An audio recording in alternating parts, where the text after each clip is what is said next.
Hello, welcome. We are so glad you're here.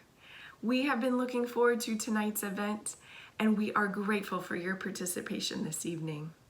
I am Cassie Kuhn. I have the pleasure of serving on the Board of Directors for Climate and Energy Project. Alongside with me, other board members include Craig York, Mary Hill, David Wilson, Uma Autka, Sarah Gregg, Brandy Nelson, Jay Antle, and Bob I. You'll have the opportunity to hear from them later on this evening. Tonight, I am excited for all of us to recognize some amazing award winners, to learn about what CEP's been up to, and to have the opportunity to support CEP financially. I give because CEP's work benefits me, as well as numerous others, the state of Kansas, and our climate. I receive legislative updates that help me feel informed and involved when I can't be at the Capitol. I am encouraged to email my legislators on policy that matters to me. I'm notified of opportunities, hearings, commission meetings, so that I can participate and be an active citizen. I'm also given the opportunity to participate in days at the Capitol or sign declarations. CEP does amazing work, both in policy and in practice, and what I've mentioned is just the tip of the iceberg. I am so grateful for their pragmatic, common ground approach that reaches across the aisle on issues that matter to me. I want to thank the CEP staff for their tireless efforts on all of this and all of your work across the state. I also want to thank you for putting on tonight's event. Your work on this event doesn't go unnoticed. All the little details are taken care of, and it's because of your work. So thank you so much, CEP staff. So to the rest of us, sit back, relax, bid, give, learn, celebrate, and just thank you so much for being here. Good evening. Thank you for joining us tonight for our first ever virtual celebration and awards ceremony. 2020 has been a year unlike any other, so it's fitting tonight's theme is Visions of a Resilient Kansas, Change is in the Air. Like all of you, when the pandemic hit, CEP had to adapt to a new reality. A reality where the legislative session was cut short, a reality that put a hold on staff travel and face-to-face meetings and presentations. At times, our reality has been filled with uncertainty, but it has also been filled with gratitude, admiration, and hope. Gratitude for the flexibility our funders gave us to find new and creative ways to meet our goals and objectives. Admiration for our amazing volunteers and supporters and our awesome donors who, despite their own hardships, continued their monthly pledges. Over the past 7 months, you've joined us for engaging happy hours, sent thoughtful notes, attended our webinars, and volunteered to register your friends to vote. You are tireless champions for a healthy and resilient future. You give us hope. In the most challenging year we've ever faced, our team came together to support each other while never losing sight of our new mission to build resilience in Kansas through equitable, clean energy solutions and climate action. I am grateful to work with an amazing team of women who care deeply about CEP, and I'd like to take a minute to recognize them and thank them for their work. Rachel Misliving brings professionalism and leadership to CEP. Rachel is a mentor for everyone and a skilled communicator who co-leads our organization. She is a vital part of our success. Jamie Hoffling brings passion and creativity to her work for CEP. She manages our integrated voter engagement project and takes the lead on our social media outreach. Leilani Gray is dedicated and thoughtful. Her organization and skill with technology have helped CEP take our events and meetings to a new professional level. Our newest team member is Beth Pauling. Her enthusiasm for the work and passion for social justice encourages CEP to be bolder in our advocacy. Beth manages the Clean Energy Business Council and is leading on our energy justice work. CEP is lucky to have Jessica Lucas as our government affairs consultant. She works with the Clean Energy Business Council and CEP on our legislative agendas and supports our wind energy outreach and education with strong public relations skills. Michelle Liu is an enthusiastic and hardworking intern, one of several interns we worked with this summer. We all learned so much from working with Michelle and the other interns. The youth are our future. Throughout the evening, we're going to encourage you to engage in the chat. I invite you to take a moment now to help thank the CEP staff by clicking the reaction button at the bottom of your screen or commenting in the chat. We have a fun and exciting evening planned for you tonight. We'll celebrate our fabulous award winners and learn more about our terrific sponsors for the evening. And of course, we get to bid on some amazing items during tonight's auction. But before we get to all the fun, we need to have a serious discussion as well. When CEP was created more than 13 years ago, our mission was clear: reduce greenhouse gas emissions in the heartland. To do that, we focused on the economics of wind and the value of energy efficiency. Our wind energy advocacy and grassroots organizing was highly successful. At the end of this year, we'll have 40 wind farms in 30 counties, representing nearly 8,000 megawatts of wind. Our power sector emissions have been reduced by 40% over the past 20 years. Energy efficiency, not as much success yet. Kansas currently ranks 46th in the nation for energy efficiency. We have our work cut out for us. In 2015, the Clean Power Plan led us to explore the connection between climate change and public health. Shortly thereafter, we began to participate in the REAMP network, a Midwest regional collaborative, whose goal it is to reduce emissions throughout the Midwest 80% by 2050. When we joined, the network was beginning to explore equitable, deep decarbonization. When we received a health equity grant from the Kansas Health Foundation, we began to explore equity with our Kansas Wealth partners. And through that collaboration, a new conversation about climate resilience began.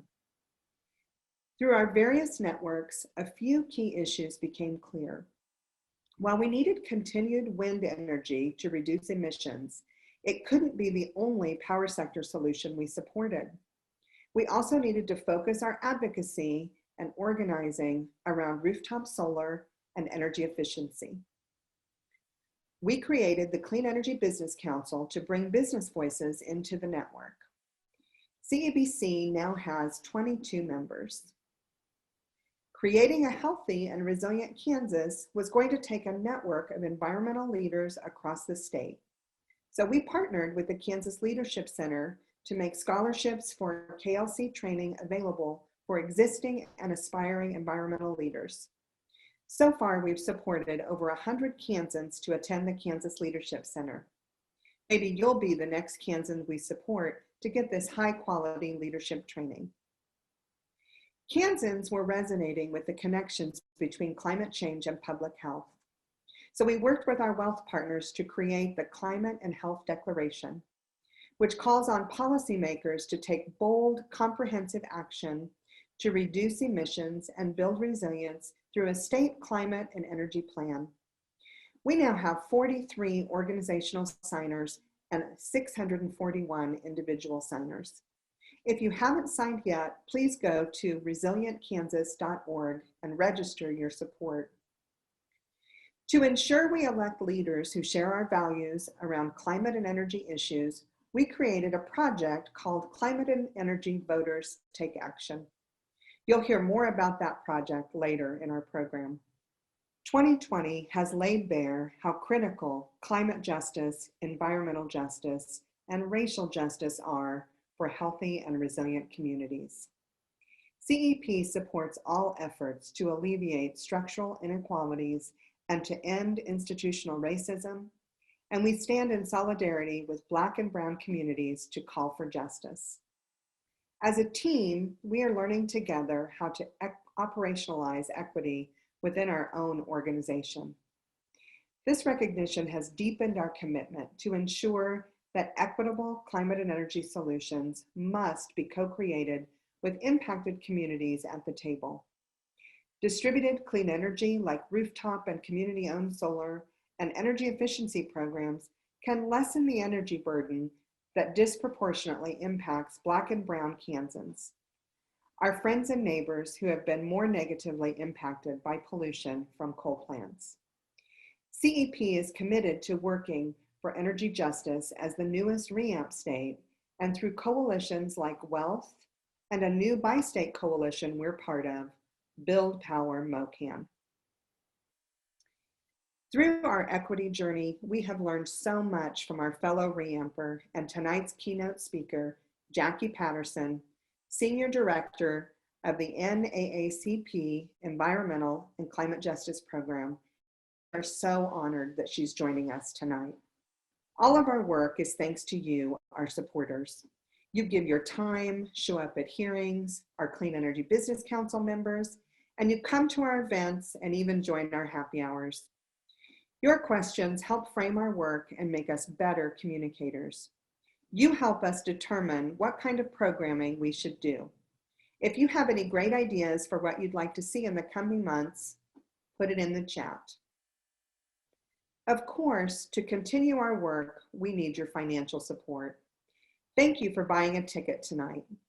If you'd like to give an additional donation to support some of the things we've shared tonight, you can text to give, you can make a donation online or by mailing a check, and of course, don't forget to bid on some of the terrific silent auction items throughout the night. You can find links to all the different ways to give in the chat. Finally, we hope you'll consider becoming a monthly donor. Monthly donations of any size help provide financial stability during this trying time. Thank you again for joining us. And now we want to have some fun. The theme of this year's event is Change is in the Air.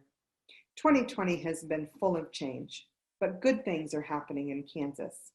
Thanks to climate and energy advocates like you, the movement to expand clean energy and drive climate action is growing every day.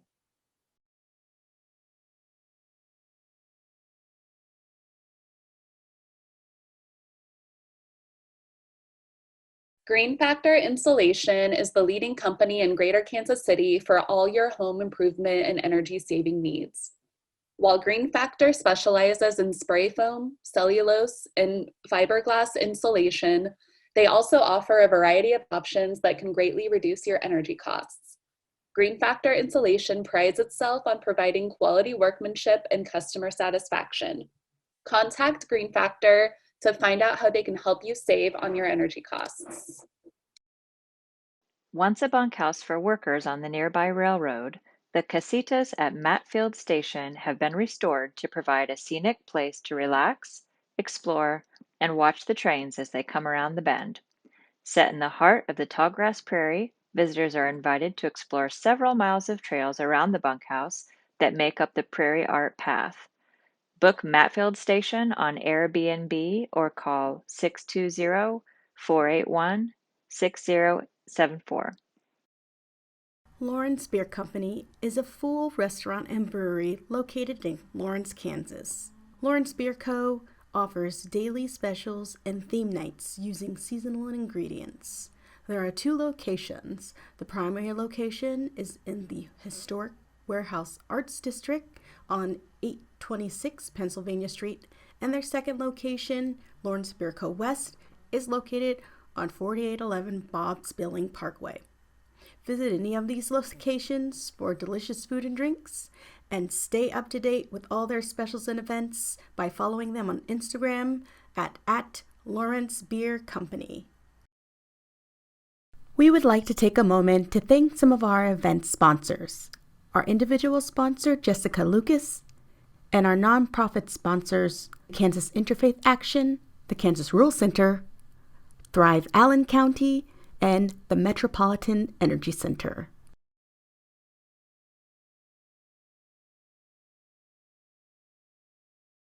Hi, I'm Craig York. I'm a retired surgeon and a CEP board member. I joined the board because I believe that climate and energy are the biggest challenges that we humans face today. I give money to CEP for the same reason. We Kansans might be tempted to believe that we don't matter, that we can't make a real impact on global issues like climate instability or rising sea levels. I would just respond to that by saying that we can do what we can where we are. And in this last week of September, this week of holy days, I would just paraphrase the Talmud and say, although we're not commanded to do everything, neither are we allowed to do nothing. For me, CEP has been time well spent and money well invested. That, at least, is what I'll be telling my grandchildren, and that's my message for you tonight. Thanks. And now, please give your attention to Rachel as she moves forward with the Climate and Energy Project Awards for 2020.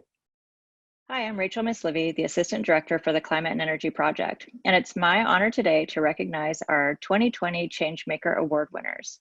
The Changemaker Award recognizes an organization or individual whose recent work has significantly advanced climate, energy, and/or environmental issues in Kansas. This year, we're honoring two Kansans, Jasmine Moore and Stanley Bergkamp.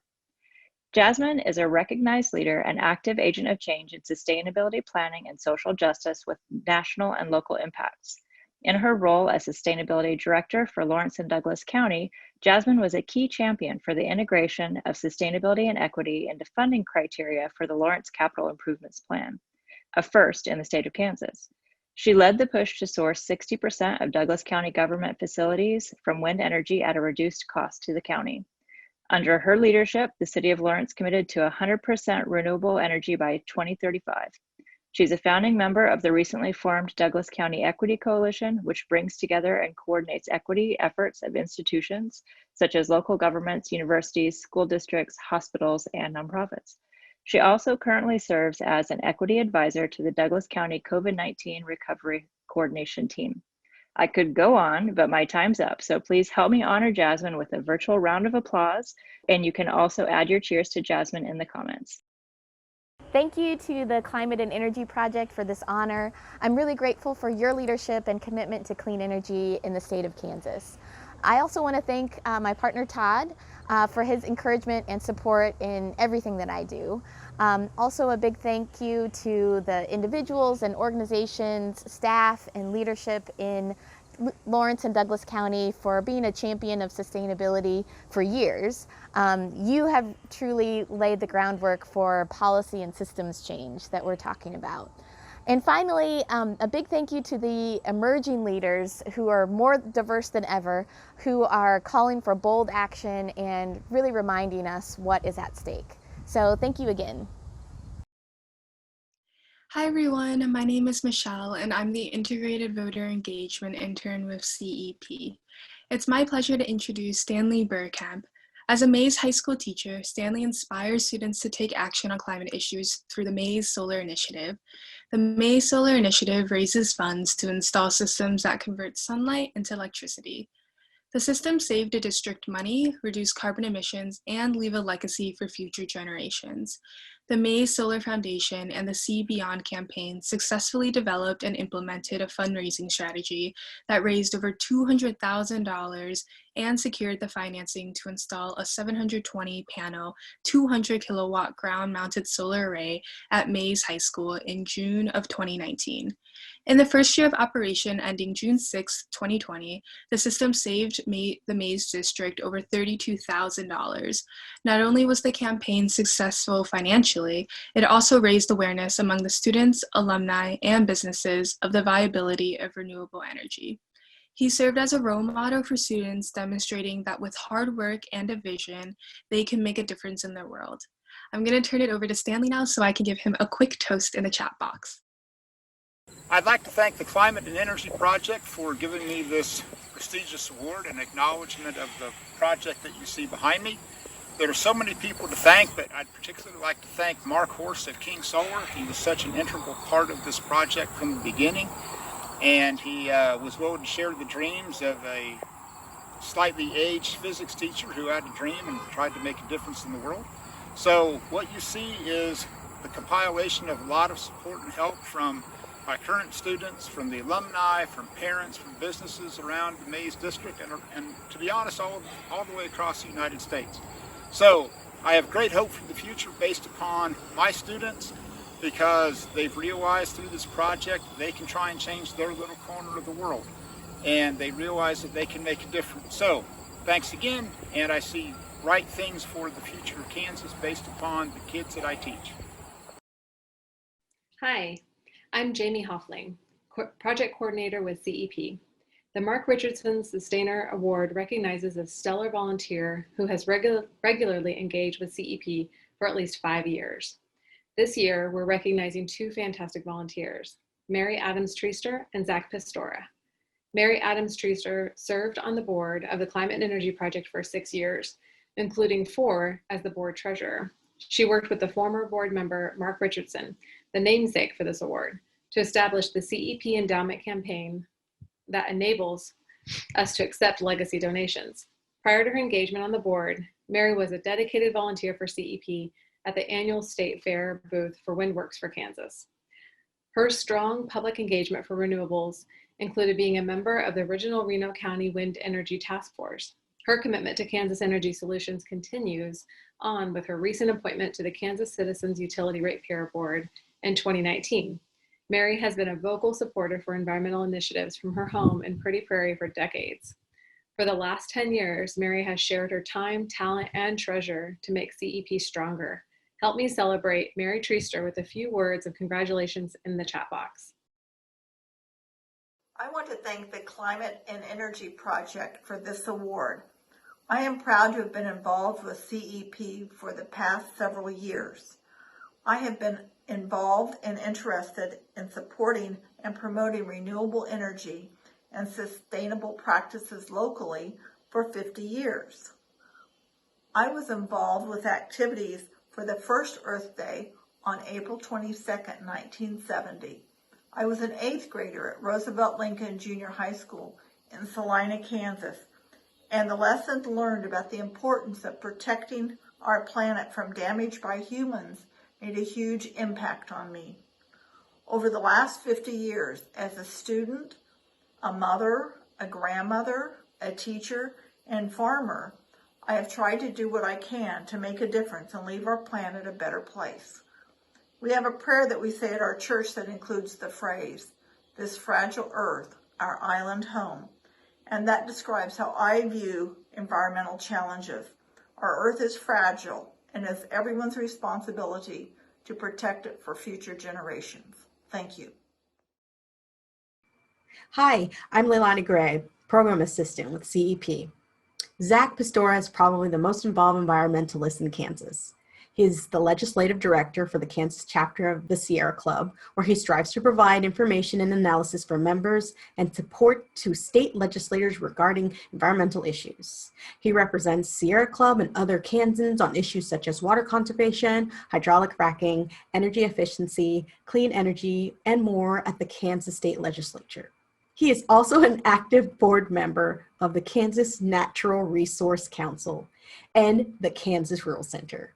He's always ready to jump in and lend a hand, whether it be managing the recycling at Wealth Day or organizing legislative visits. For at least 8 years, Zach has been a reliable partner, volunteer, and friend to CEP. He's probably friends with most of you too, so let's make a virtual toast to Zach in the chat box. Thank you. Thank you. You can hold your applause. Wow. Thank you so much for this award. I really appreciate it. Means a lot to me. first and foremost because of who it's named for, Mark Richardson. Mark, a early colleague, teammate, and role model. Big Mark as I knew him, certainly large in stature, but even bigger were his ideas and his heart. So anything associated with him as an honor of its own. To the Climate Energy Project and its staff, thank you. Y'all are the best. Each of you bring your own understanding of the subject matter, but also a positive attitude that makes this work together truly a joy. To the board, in your brilliance, thank you for keeping one of my favorite organizations vibrant and effective. I have a deep appreciation for all your contributions, and you. Thank you for this honor. To the fellow award recipients, awesome work. Keep up being good people and doing the good deeds that you do. And thank you to everyone here, supporters and friends. I think one of the best things about the environmental movement in Kansas is the people behind it, and particularly the community associated with CEP. So nature in its glory and its beauty are core to our mission, but you really keep me rejuvenated and sharp in doing this important work. And I'll accept this wonderful award. Again, it means a lot, and I'm thankful, but know that the true award has been the privilege of working with y'all to learning and growing along the way, and really sharing this important mission that we all have, and protecting Kansas, making the environment as good as it can be. So with that, as a newly titled sustainer, I'll say there's more work to be done, and I look forward to continuing the good work with y'all. Thanks. Hello, I'm Beth Pauley, Program Coordinator with the Climate and Energy Project, and it is my honor to introduce the 2020 Climate and Energy Impact Award winner. This Lifetime Achievement Award recognizes an individual whose work has resulted in positive, long-term, broad impacts in climate, energy, and environmental issues across the state. Bill Dorsett is a true solar visionary with a knack to make ideas a reality. For the last 40 years, he has worked constantly to improve solar in Kansas through education, advocacy, and installations. He's a volunteer that organizes others and is a steadfast and reliable advocate for clean energy.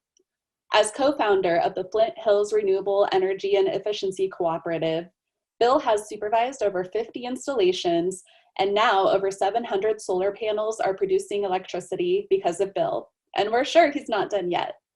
The Climate and Energy Project, the Clean Energy Business Council, and the solar community, as well as Kansas, are all much better off thanks to Bill. Please join me in sending Bill a big congratulations in the chat. It's comforting to have your peers believe that your work is at least on the right track. And it's important to think that this is a group effort, beginning with Sherry Harper and Jack Gibbons and Carol Barta, Robert Rosenberg, and all of our board. And thanks to all of you. The co-op has done a pretty good job of giving solar power a reality check in the Kansas context, but knowledge isn't enough. It takes someone to keep our topic in front of our people and the Kansas legislature, someone willing to coordinate with all the people across the state, organize town meetings, and influence policy decisions. Outside Washington, it's bad manners to point the finger back at yourself in appreciation. But if not, Dorothy and the staff of CEP completely deserves the Impactor Award. Thanks also goes to Jessica Lucas, too, for guiding our constant battles with the power incumbents. And if our co-op volunteers put a system up every weekend of the year, we might install, 52 systems at a max.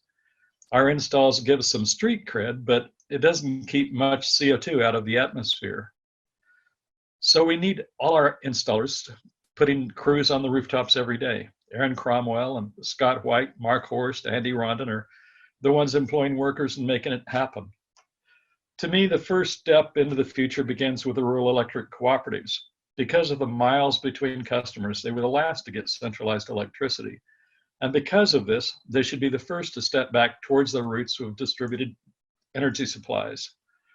Many rural linesmen today are cannibalizing original hardware that was installed in the 1940s. Parts of the system, major parts of the system, need to be rebuilt. Instead, the peak load can be generated where the people live, allowing substations and distribution components to be sized closer to the base load. Today, each solar homestead already has buyback meter, connecting them to the co-op, who in turn buys the power from the wholesale market. Each co-op has a couple of transmission nodes, which meter the co-op purchases. The power purchases are processed and bills are sent out to individual farmers from an already existing office. The co-ops are natural aggregators, collectors of this power. Coal is the dead man walking, waiting only for the politicians to decide whether it'll be the stockholders or the ratepayers who pay for the funeral. Solar has already won the daytime in Kansas. Our argument is now only where the arrays will be located, on rooftops owned by us or in great rows owned by New York hedge funds. Our opportunity today is to bring the first popular energy supply since firewood. Thanks to all of you who are winning this. It's our battle for the future of our children. Let's have another virtual round of applause and kudos in the chat box for this year's Climate and Energy Award winners: Bill Dorsett, Mary Treaster, Stanley Bergkamp, Jasmine Moore, and Zach Pastora. Hello there. Oh, give me a second. There we go. Hello there. My name is Dr. Jay Antle. I am the Executive Director of the Johnson County Community College Center for Sustainability, and I have been proud to serve on the Climate and Energy Project Board since 2014. The question of why I give to CEP, I give my time and I give my money because CEP does work that matters. CEP has a history of reaching across partisan lines to deal with issues which should automatically lead us to think about the greater good. Economic growth in the state of Kansas through alternative energy, the reduction of carbon emissions to ensure that our children inherit a world and our grandchildren inherit a world that looks and behaves the way that the world that we've known does. And more recently, CEP has expanded their work to deal with the public health impacts of things like climate change, which will exacerbate existing inequalities in the state of Kansas. And so CEP is not just doing the same kind of things that it was back when I first joined the board in 2014. It is adaptable, it is creative, and it understands how to evolve as science tells us what the issues are that we need to address. And so I'm happy to give my time and money to CEP, and hopefully you out there will do the same. And thank you for attending this virtual event in this strangest of years. Thanks.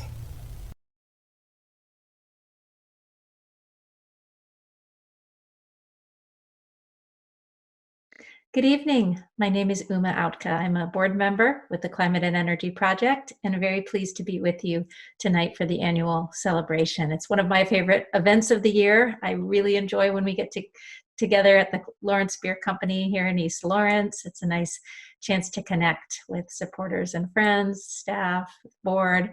But the pandemic did lead us to realize at CEP that a remote event has its own opportunities, including the honor of inviting a keynote speaker to join us from afar. So it is my distinct honor tonight to introduce a keynote speaker, Jacqueline Patterson, the National Director of the NAACP Environmental and Climate Justice Program.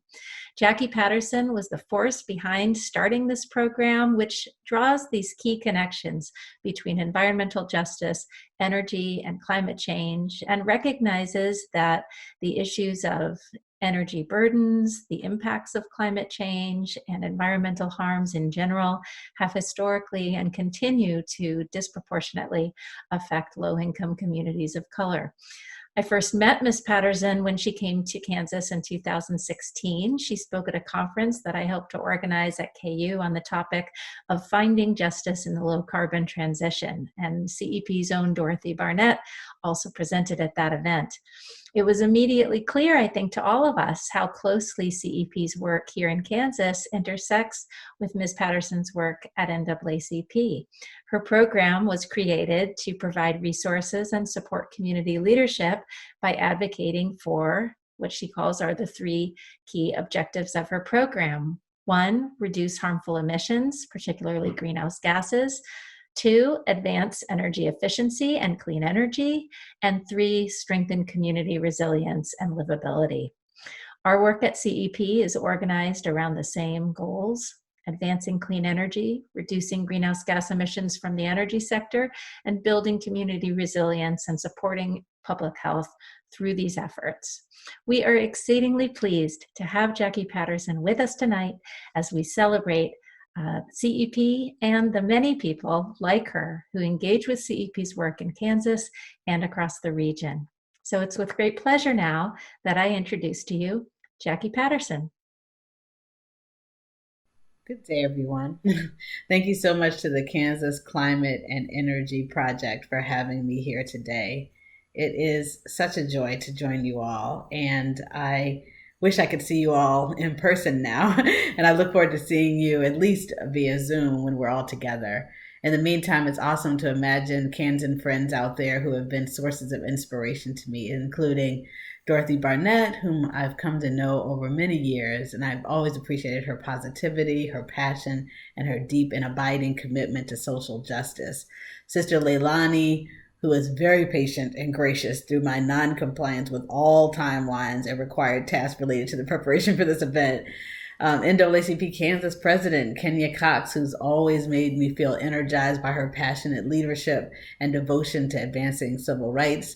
And Brother Richard Mabian, President of the NAACP Kansas City, Kansas branch, who's always in action and innovation mode while constantly helping people to see the ties between civil rights and environmental justice. And a shout out to the BIPOC-led work of Clean Air Now, great folks who are holding it down in terms of protecting the air, health, and well-being of not only Kansas, but also to the world by extension, because cleaning the air really helps us all. So, as the event theme says, change is in the air. This is true both in challenging and in promising ways. COVID-19 has fundamentally shifted our way of life, and both the impact and the response has, in the words of Mayor Benjamin of Columbia, South Carolina, COVID-19 has exposed the broken bones of Americans' systems, which was interesting kind of framing to me. And it definitely, we've seen it come true in spades, whether it's the food insecurity systems, where we've seen how lack of access to healthy and nutritious foods has affected vulnerability to COVID-19, and then it's impacted by COVID-19 in terms of the breakdown of the economic systems, has left people without food, standing in food lines or lining up cars for hours and hours trying to get food. The economic systems that have left people homeless, that have rendered people jobless and unable to provide for their families, unable to, and even afraid of seeking health care, all the ways that it has really exposed the broken bones of our society, and certainly in terms of the racial inequities and how all of these impacts are felt more worse, deeper by BIPOC communities, Black, Indigenous, Latinx, and other communities of color. We know that Kansas just unfortunately had a record high of new cases over this past weekend.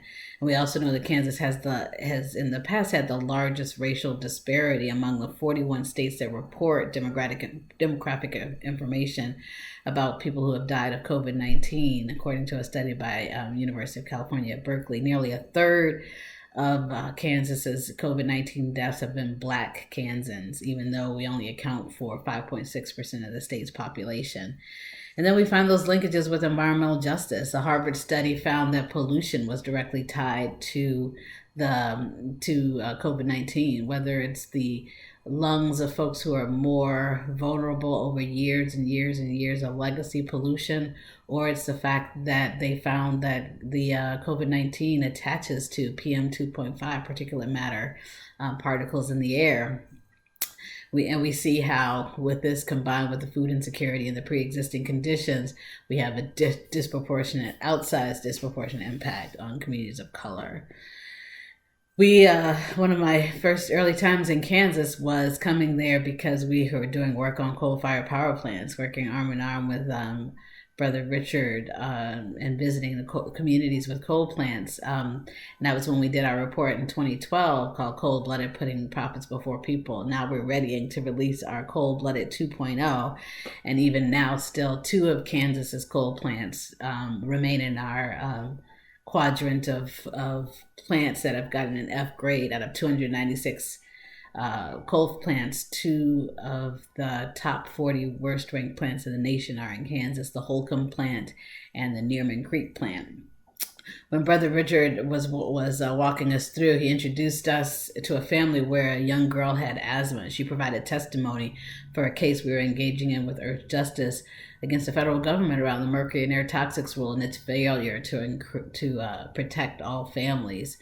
And she talked about, in that testimony, the family talked about how the young girl has to stay home on poor air quality days. And we also know that she's not alone, with 14% of African American children having asthma in Kansas compared to 8% of white American children. So it's another situation where racial disparities are a predictor of quality of life, educational attainment, and worse, as we know that African American children are 3 to 5 times more likely to enter the hospital from an asthma attack and twice as likely to die of an asthma attack.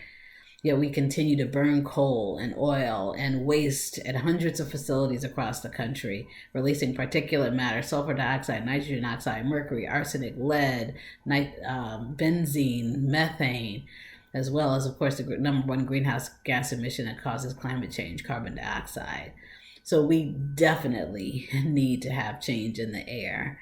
We also know that even as we seek alternatives, we have fracking that is tied to earthquakes in Oklahoma, where they used to have on average 35 earthquakes above 3.5 on the Richter scale. Now they have over 300 earthquakes every year above 3.5 on the Richter scale, and geologists have tied that directly to fracking. And I know Kansas is no stranger to that tie between fracking and earthquakes.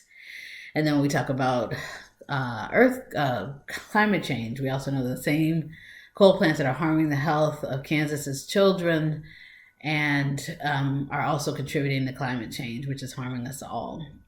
We've got wildfires burning across the West, consuming life and land. We've got hurricanes churning in the Gulf, inundating land and taking lives and livelihoods. Then we have extreme heat with record temperatures across the United States year after year after year, and every year breaks the previous year's records. And this particularly impacts, as we know, vulnerable populations, including children, parenting, pregnant women, people who are aging, people with special health conditions, and low-income communities. By 2050, Kansas is likely to have 4 times as many days above 100 degrees Fahrenheit than it has now, which is just staggering. We also know that water scarcity and shifts in agricultural yields are an impact. Changing climate is likely to increase the demand for water while making it less available. The rising temperatures are expected to increase the demand for electricity, for air conditioning, and the way we generate energy now is through heavy water usage. Soils have become drier over the last decade, and they're likely to continue to become drier as temperatures warm, which increases the need for irrigation, but the sufficient water is not going to be available. 22% of the farmland in Kansas is irrigated, mostly from groundwater from the High Plains Aquifer System, which is down 25% since the 50s, and it's only going to get worse. And so we're expecting the agricultural yields are going to decline by 50% in fields that can no longer be irrigated. And then that exacerbates the food insecurity, which is where we started. And we know already in Kansas, 82% of households report purchasing inexpensive and unhealthy foods because they couldn't afford healthier options. And 66% of households report having to choose between paying for food and paying for medicine. That 27% of households include a member with diabetes, and 48% include a member with high blood pressure. And again, even though Black Kansans only make up 5.6% of the population, they make up 14% of people who are food insecure, needing almost 3 times their representation in the population. And even though Latinx Kansans only make up 11% of the population, they make up 37% of people who are food insecure. So again, the racial inequities are laid in stark relief as we see that COVID and the economic crisis is only exacerbating the situation that is being perpetuated by climate change, where these communities are contributing the least but suffering the worst. But as they say, joy comes in the morning. They also say that we were made for times such as this. On the most trying of days, when we watch the news or even look out the window, it might not feel like it, but change is in the air in a positive way as well. And I would add that transformation is actually on the ground with you and with the work that you do every day. And the reason that you're even sitting here listening to this keynote, it shows that you are ready to show up, and you've already showed up. I love the sub-theme of Visions of a Resilient Kansas Climate and Energy Project, because it will take vision to advance the necessary transformational shifts in our society. And it'll take boldness, and it will take audacity. I love the commitments you've already made to energy access, to equitable climate solutions, to fighting against racist systems, including facing our own individual and racist policies. And finally, and most importantly, to all of the above, is connecting with each other.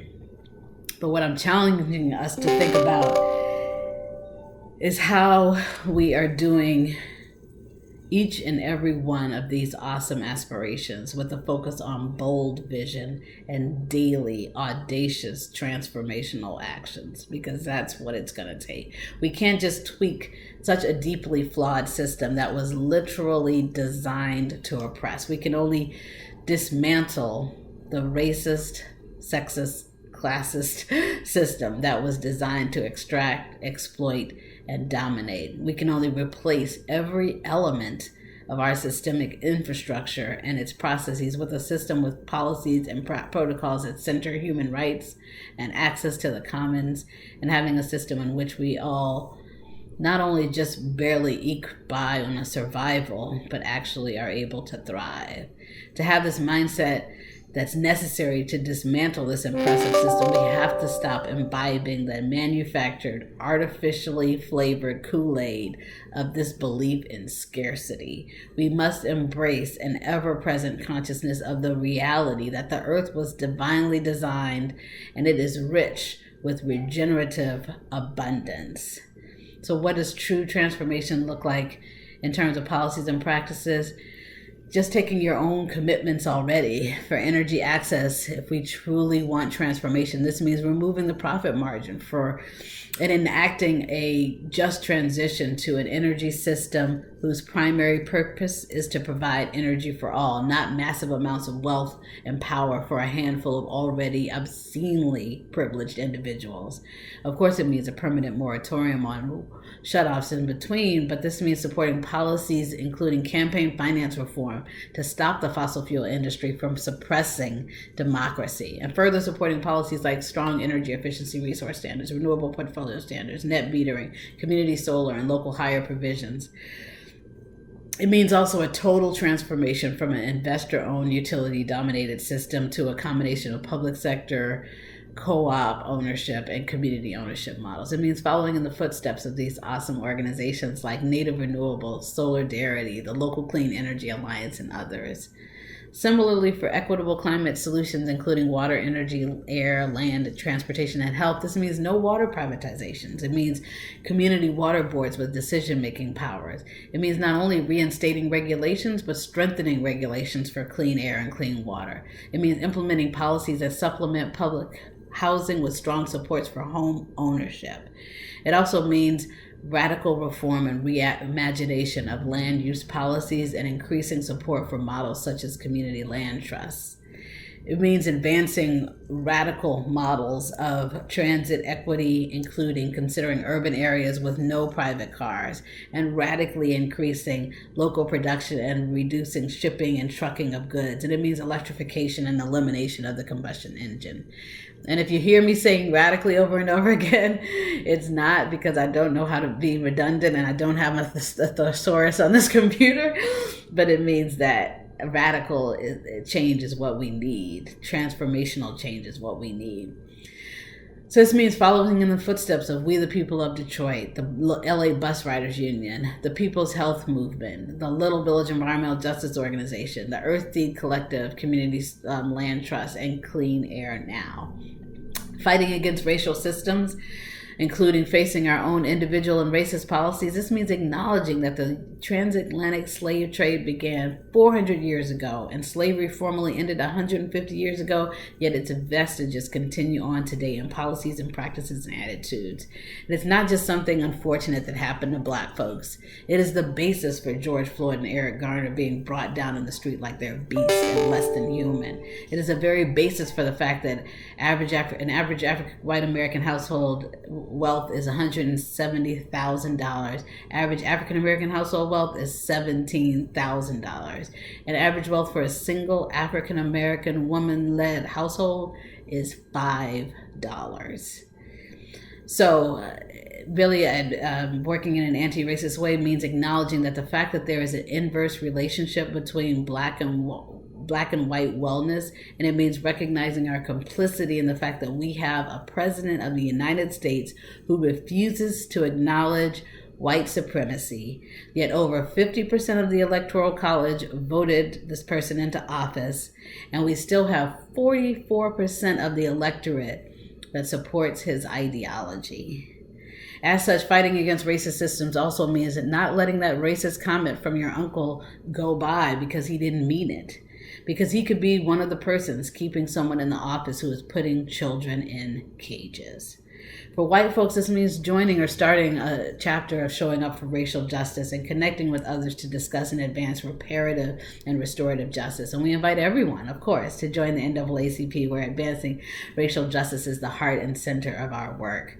For all of us, fighting against racist systems means embracing a new way of life for our society and systems by supporting transformative, reparative, restorative policies such as reconstructing policing and reimagining community safety measures. It means supporting reparations, given the fact that Black people were taken from their generational wealth and homes and became the generational wealth that white Americans enjoy this very day, while we built the infrastructure that this nation also enjoys this day with our enslaved labor. This means following the leadership of Movement for Black Lives, showing up for racial justice, and groups like Leaders of a Beautiful Struggle, as well as the NAACP. And finally, connecting with each other. The key to it all. This is the most important of it all. In the words of Martin Luther King, in a real sense, all life is interrelated. He said that all of us are caught in an inescapable network of mutuality, tied in a single garment of destiny. Whatever affects one directly affects us all indirectly. I can never be what I ought to be until you are what you ought to be. And you can never be what you ought to be until I am what I ought to be. This is the interrelated structure of reality. This means looking at policies through the lens of a common good. This means being conscious about how what you do affects others, whether it's throwing something in the trash that ends up on a truck that pollutes and gets buried or burned in someone else's community, or it's the light switch you flip on, enjoying light that comes at the expense of another community's suffering from high rates of asthma or COPD. This means seeking ways that you can support the collective every day, whether it's voting for transit equity policies even though you don't never take the bus, or it's joining the local food co-op or being a part of the local community microgrid. This means emulating the Movement Strategy Center's Love with Power movement, or the revolutionary love espoused by Reverend Jackie Lewis. Again, as the saying goes, we were made for a time such as this. We truly are. You truly are. So I'll end on a high note with the words of Martin Luther King once again. We have before us a glorious opportunity to inject a new dimension of love into the veins of our civilization. Thank you all. Looking forward to our chat after this. Bye-bye.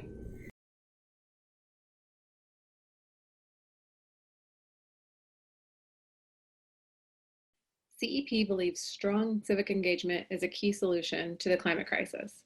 We have a long-standing history of educating Kansans about climate solutions and encouraging Kansans to take action to secure a clean energy future. This year, we're committed to improving voter turnout among Kansans who care about climate and energy issues. We believe that when climate and energy supporters vote, our collective concerns about climate change and our demands for more renewable energy will be heard by those who represent us in Congress, in our state, and in our local governments. So, we have 3 requests for each of you. Number 1, check your voter registration status. If you changed your address or your name, your registration will need to be updated.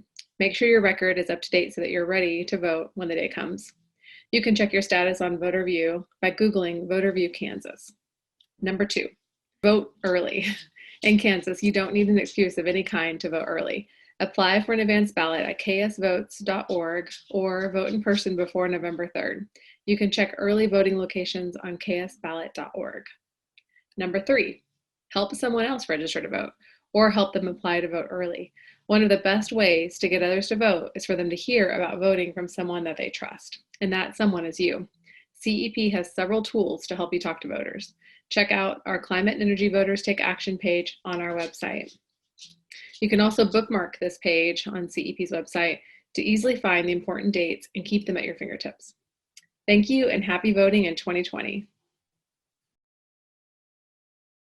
If you are feeling energized and inspired by tonight's program, we have good news for you. There are lots of things that you can do to engage in the climate and energy movement in Kansas, that you can apply to attend the Kansas Leadership Center through the Climate and Energy Project's Transformation Grant. We will support you to attend high-quality leadership development trainings at the Kansas Leadership Center. You can sign the Kansas Climate and Health Declaration to urge bold, comprehensive action to reduce emissions and build resilience and safeguard the future of our state.